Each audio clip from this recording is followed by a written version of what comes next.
Hi, Harry. It's me, Eric Altoff. Remember me? You don't remember me?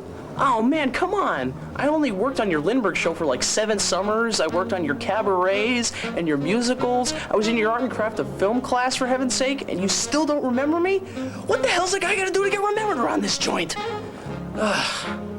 Anyway, Harry, I'm sending you this videotape because I am unable to make your farewell concert in person, and for that I do apologize.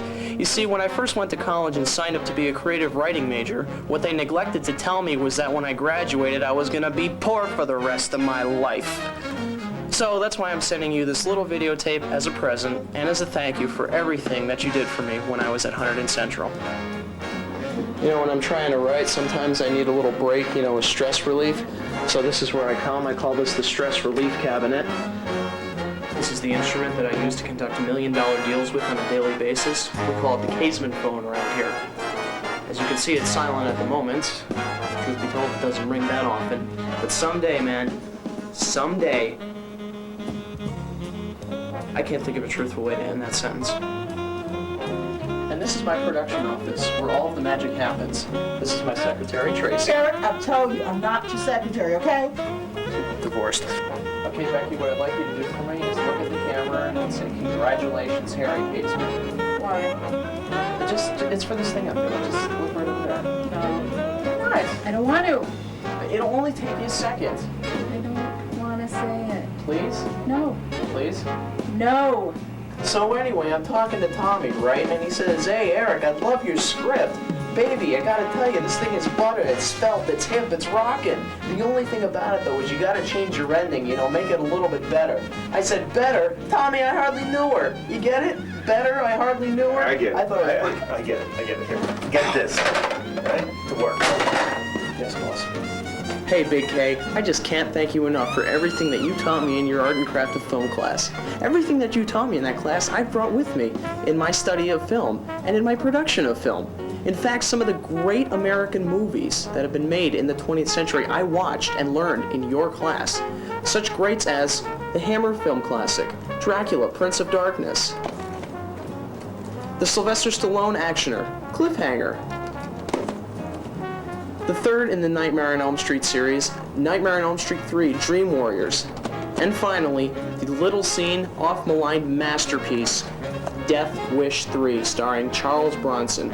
All these and more you can learn about in Mr. Kazman's Art and Craft of Film class. Here's what a typical class looked like.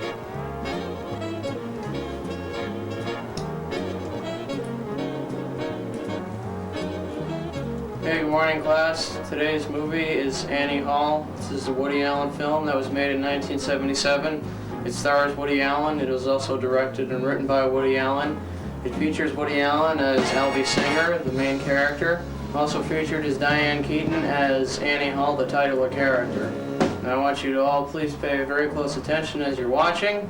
You will see Woody Allen frequently in this film, as you will see Diane Keaton. Main character, I'd also like you to take note of all the cinematic conventions that Mr. Allen not only uses but subverses in this, which is arguably his best film, and arguably the greatest film of all time. Mr. Kazman? Mr. Kazman! You can't consider Annie Hall to be the most wonderful cinematic film of all time. I mean, it lacks any sense of continuity and focus. It's filled with this obese sense of Jewishness. I mean, a real film has a visual sense of continuity and aspect, like Kurosawa's The Seven Samurai. I mean, there's a film full of epic poetry and beauty. You can't deny that. Excuse me. Yes, you. You know nothing of my work. Frankly, how you got into this class about film scholarship is beyond me.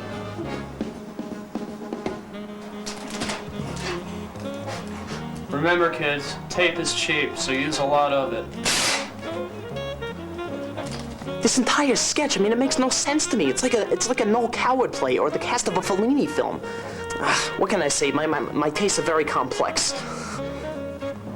Harry, I just have to say, it's been a privilege and an honor to be in your classes, work on your shows, and get to know you as a person.